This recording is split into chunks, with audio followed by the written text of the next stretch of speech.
සිද්ධාර්ථ බෝසතුන් පිළිබඳ ඉන්දියාවේ නිෂ්පාදිත මෙම ටෙලිකතා මාලාව ඉන්දියාවේ පවතින ජනප්‍රවාද හා මූලාශ්‍ර පදනම් කරගෙන නිර්මාණය කර ඇත. ශ්‍රී ලංකාවේ ථේරවාද ත්‍රිපිටක සාහිත්‍යයේ එන ඇතැම් සිදුවීම් හා ඉන්දියානු ජනප්‍රවාදයේ එන සිදුවීම් අතර විවිධ පරස්පරතා තිබිය හැකිය.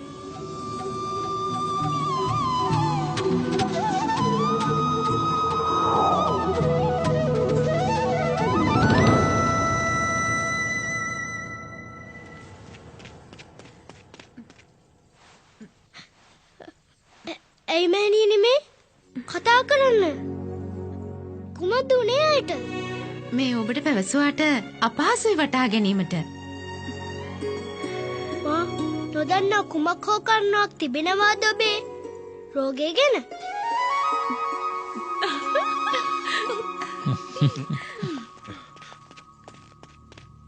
කුමක්ද සිදුවේ ප්‍රජාපති?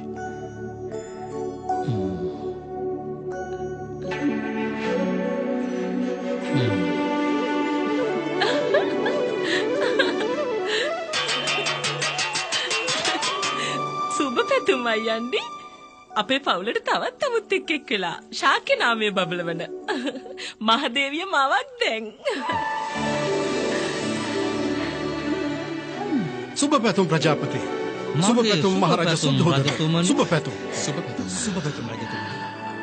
කුලගුරුතුමන්ගේ සුබ මොහොතක් විමසන්න. මේ ප්‍රීතිමත් පුවත වැසියන්ට දැනුම් දෙන්න.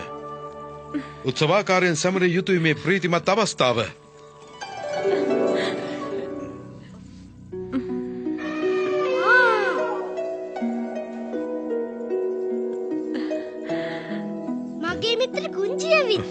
මොහොතකට එන්න. මා පියාණන්ටත් කුංචි හිතවත් කර දෙන්න. යමු යමු. ඒක කරුණක් පැහැදිලි. සිද්ධාර්ථට සොහොයුරෙක් හිමි වේවි. සටන් කිරීමට. සටන් කිරීමට? කුමක් ගැනද ඔබ මේ ලෙස පවසන්නේ? මා පවසන්නේ සත්‍යයක් අමිතා.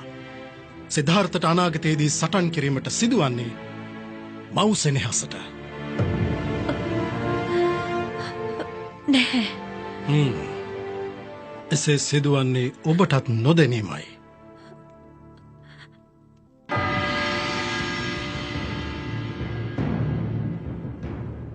කුමාර දේවදත්ත රාජ සභාවට පවසන්න ඔබේ ගැටලුව.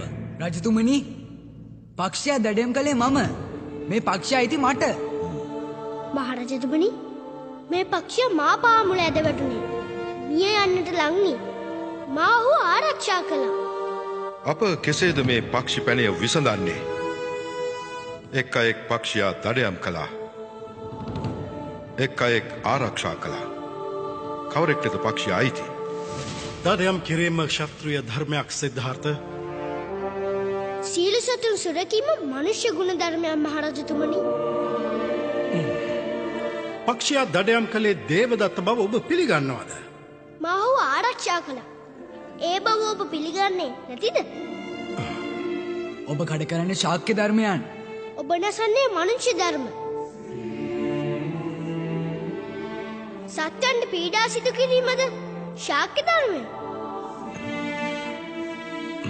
ආරක්ෂා කිරීමට නිරතකව අවශ්‍යයි. ඔබ උනත් තුසලන්න කැමතිද මේ පීඩා? කිසිවෙකු කැමති නැහැ දුක් පීඩාවන්ට. එමෙන්ම කිසිවෙකු කැමති නැහැ නපුර හිංසනයන්ට. ප්‍රාණ ඇති ජීවියෙකු අයිති වේ යුතු ආරක්ෂා කරන්නාටද එසේ නැතිනම් මාංශ ලෝභයෙන් ඔහුව මරා දමන්නාටද? ජීවිත රැකීම රජුගේ කාර්යය. රජු අවශ්‍ය ඊට. පීඩා නොදීම බොහෝ උතුම්. ජීවිත රැකීම පරම උතුම්. ඔබේ තීන්දුව ලබා දෙන්න.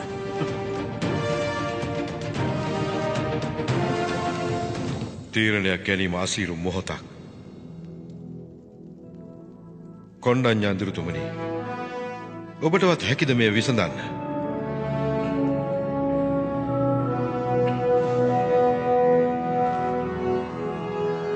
රජතුමනි, තීරණයක් ගැනීම අපි පක්ෂියටම බාර කරමු. දේවදත්තට නම් මේ පක්ෂය අයිති. ඌ කැමැත්තෙන්ම ඔහු අසලට යාවී. අපි ඒ කාර්ය මේ පක්ෂයාටම පවරමු.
යුවරජතුමාට ජය වේවා. යුවරජතුමාට ජය වේවා. යුවරජතුමාට ජය වේවා. යුවරජතුමාට ජය වේවා. යුවරජතුමාට ජය වේවා. යුවරජතුමාට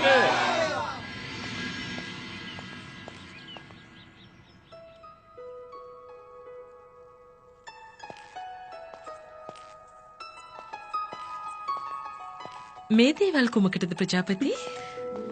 මගෙන් කුඩා තිලිනයක් අමිතා. කලකට පසු අපේ හමුවීම නිමිත්තෙන් අපට නම් සාංකාවක් දැනෙවි මෙවර දෙව්දා කිය පසු සිද්ධාර්ථව නිතරම සිහිවේවි. එක්වරක් හෝ හමුවුණු අයෙක්ට පහසුවෙන් ඔහු අමතක වෙන්නේ නැහැ. කුංජි මේක ඔයාට කල්ජිට දේ සියල්ල කුංජි යන දෙව්දහනුවරට බොහෝ දුරක් ගමන් කිරීමට තිබෙනවනේ ඌට. කුංජි මගේ මිතුරෙක්. මගේ යුතුයකම ඔහුගේ අවශ්‍යතා සොයා බැලීම. මම ඔබේ මිත්‍රයෙක් නොවේද? මාහට කිසිවක් නැතිද? හා, හරිම සුන්දර පුෂ්පයන්. මේ ඔබේ තිල්නයක්ද? නැහැ, මගේ තිල්නයක්. අයියන්ඩි, ඔබ? ඔබ පුෂ්පයන්ට බොහෝ ප්‍රියයිනේ. ඔව්, බොහෝ. ඉතින් කවද්ද අපි ආපසු මුණ ගැසෙන්නේ? බොහෝ විට අප නැවතත් ඉක්මනින්ම මුණ ගැසේවි. ඔන්න ඔබ තමයි ඇය දරුවා බිහි කරන තෙක් බලාගත යුතු වන්නේ හොඳින්. යශෝදරා, සිද්ධාර්ථ කොහෙද? දන්නේ නෑ නන්දනි. මා සොයන්නෙත් ඔහුවයි. සිද්ධාර්ථ? සිද්ධාර්ථ! දුටුවද? කුංචි සොයන්නේ සිද්ධාර්ථව. කොහෙද ගියේ ඔබ? ඔබට යමක් රැගෙන ඒමට ගියා. කුමක්ද? දෙන්න.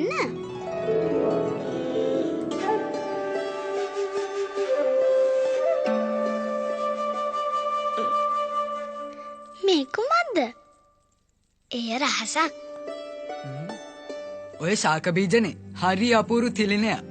අපට ආදරය කරන අයයි අප අසලින්ම රඳවා ගත යුතු. තුරුවැල් තමයි වැඩිපුරම ලෙන්ගතු. ඔබ ඔය බීජ දෙව්දහ රෝපණය කළ විට ඔබට මානති අඩුව මගහැරී යාවි. ඔය තිබෙන්නේ ඔබ වැඩිපුර මාස පුෂ්පයන්ගේ ශාක බීජ. සුබ ගමන්.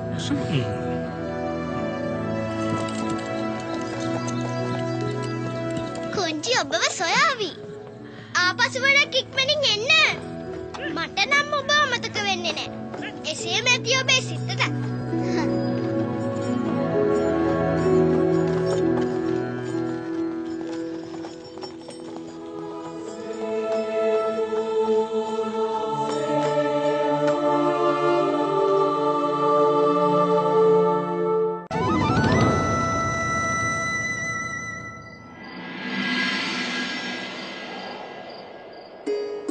මහදේවිය, දැන් ඔබේ ඖෂධ පානයට වේලාව. ලෝෂිකා, ඖෂධ පසුවට. දැන් තෙල් තවරන්න. හොඳමයි.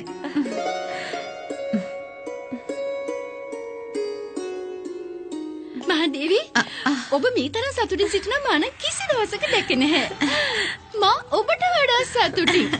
ඔබට එසේ නොවේවිද? මහදේවිය මව්දේවියක් වන විට. මහරජතුමාත් පසුවන්නේ බොහොම සොම්නසින්. තව කී දවසද ඉතිරි නේද? නමුත් එක් කරුණක් නම් මට වැටහෙන්නේ මහදේවි. ඒ කොහොමද මංගල? අර කෙලවර මදක් බලන්න. ඊ කවරෙක්ද? ඒ මූර්තිය. ඒ මූර්තිය මායාටයි ඒ ආයිති. එසේනම් මේ කෙලවරත් බලන්න. මේ කවරෙක්ද? ඒ මූර්තිය මාහටයි ආයිති. එසේනම් මූර්ති දෙකම එකට බලන්න. එක් පසෙක සිද්ධාර්ථ, අනෙක් පස මේ කුමක්ද ඔබ සංගවක් පවසන්නේ? සංගවන්ට දෙයක් නැහැ මහදේවි. සත්‍ය. අපි සිතමු එක් කෙළවරක සිද්ධාර්ථ, අනිත් කෙළවරේ ඔබ බිහි කරන කුමරු. ඉතින් පුත් කුමරන් දෙදෙනෙකු එකවර රකින්න කෙසේද මහදේවි? ඔවුන් දෙදෙනා මගේ දැස වේවි මංගලා. ඔවුන් ඔබේ දැස වන්නට හැකි? බිහි කළ පසු ඔබටම දැනේවි. දෙදෙනෙක් එකම උරුමයට ගැටෙද්දී ඔබට එවිට වැටහෙවි වෙන සොබී දැසි.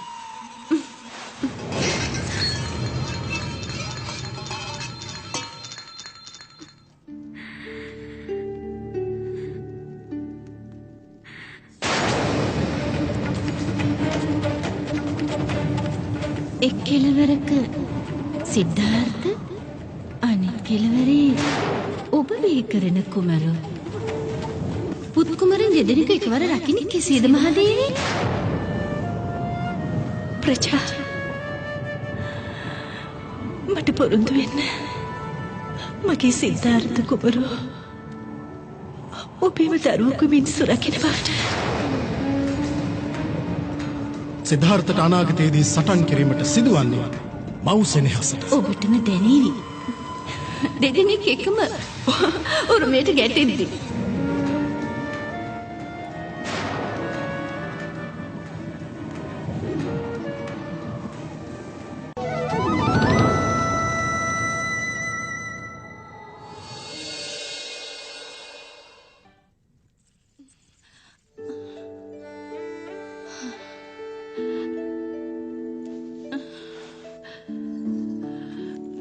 ඔබ බිහි කළ කුමරුගේ මුහුණ නොබලන්නේ මා පැවසූ කරුණ නිසාද?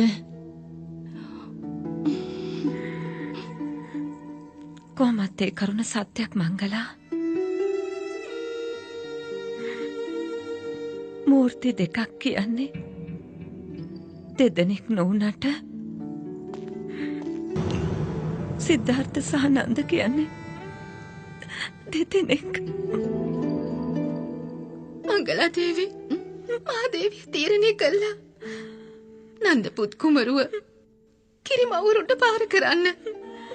ඇය පුත් කුමරුගේ මුහුණවත් නොබලන්නේ ඔහු කෙරේ සෙනෙහසක් උපදී කියන පියට. ඔහුට අනාදරේ නිසා නොවේ. ඒවත් සිද්ධාර්ථ යුවරජුට පමණලු කුසින් බිහි නොකළත් මහදේවියගේ මව් සෙනෙහස හිමි.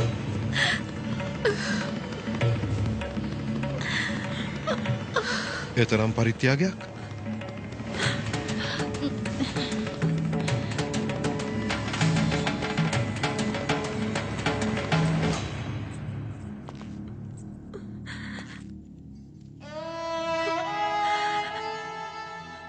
සිද්ධාර්ථ උපන්දා පටන්ම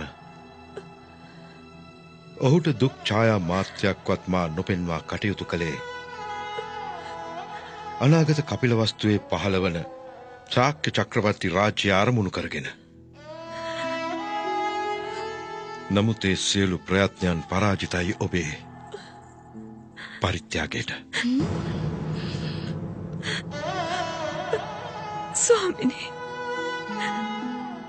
ඔබ සිද්ධාර්ථට සෙනෙහස දක්වන්නේ මා නිසා නොවන බව මා දන්නවා.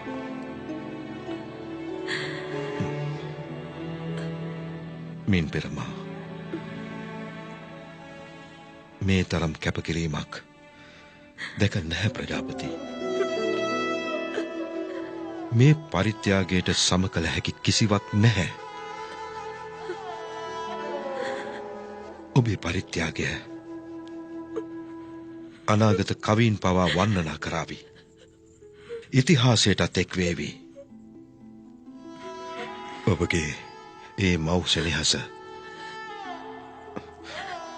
උත්තරීතරයි ප්‍රජාපති.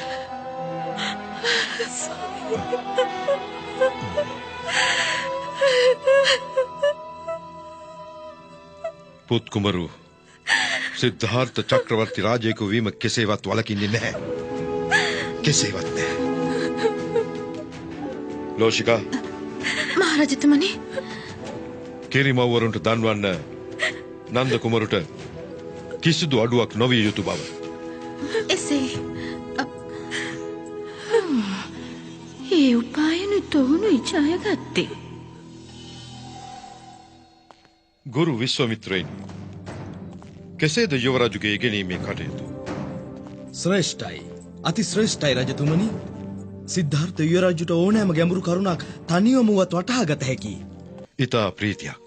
හේතුඵල සම්බන්ධය වෙන්වෙන්ව වටහා ගැනීම ඔහුගේ විශේෂ ප්‍රතිභාවක්. සත්‍ය දෙයාකාරයි. පෙනෙන සහ නොපෙනෙන වශයෙන්. මේ නම් මුසාවක්. සත්‍ය කෙසේද දෙයාකාර? ඔබට පිළිතුරක් තියනවාද සිද්ධාර්ථ? දේවදත්ත යමෙන් පෙනෙන සත්‍ය කියන්නේ අපට මේ ඇසට පෙනෙන ලෝකයට. අපට ස්පර්ශ වන දේ පෙනෙන සත්‍ය කියන්නේ. නොපෙනෙන සත්‍ය අපේ ඇසට හසු නොවි සංගවේ පවතින අනෙක් ලෝකය. ඒ කොහේද? පහනේ ආලෝකය බබලන්නේ අඳුර මෝදු වන විට. නරක පවතින නිසා හොඳ අවශ්‍ය වන්නේ.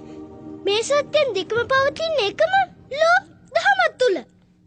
රජතුමනි අශ්වදමනයටත් වඩාත්ම දක්ෂ යුවරජු.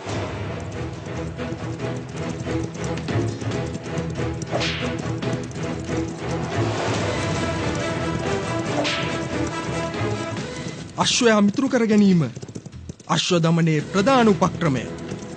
හිතවත් වූ විට තමන්ටම අවනත වේවි.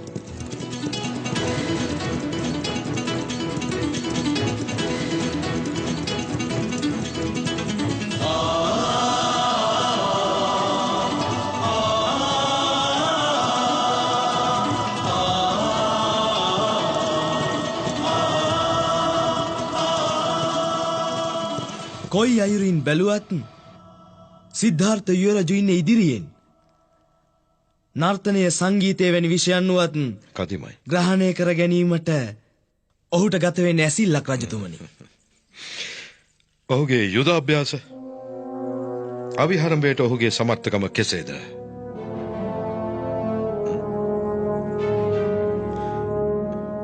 කෙමෙක් ධර්මිතෝදන?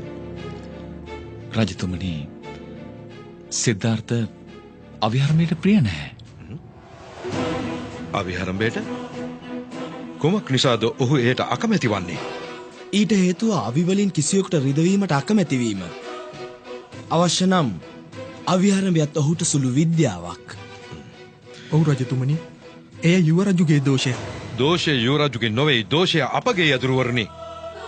මා ඔහුව නුඹලාට පැවරුවේ කෙසේ හෝ රණශූරයෙක් කිරීමට. එහි සම්පූර්ණ වගකීම පැවරෙන්නේ නුඹලාට බව සිහි තබා ගත යුතුයි. ඔබේ අරමුණ ඉටුවේවි රජතුමනි. යපස් ලෝහ බවට පත්ව ඉන් අසිපත තැනෙන තුරු ඉවසීමට සිදු වෙනවා. දේවදත්ත! දේවදත්ත! නුඹද ගිනි තැබුවේ? කුමකටද? අපිට පාපෙන් ගැලවෙන්න. කුටිය තුලට අපේ අර ශුද්‍රයා පැමිණ සිටියා. ඒ නිසා කුටියට ගිනි තබනවද? එසේ ගුරුතුමනි, ශුද්‍රයෝ රැඟපු කුටියක කෙසේද අපි වෙසෙන්නේ?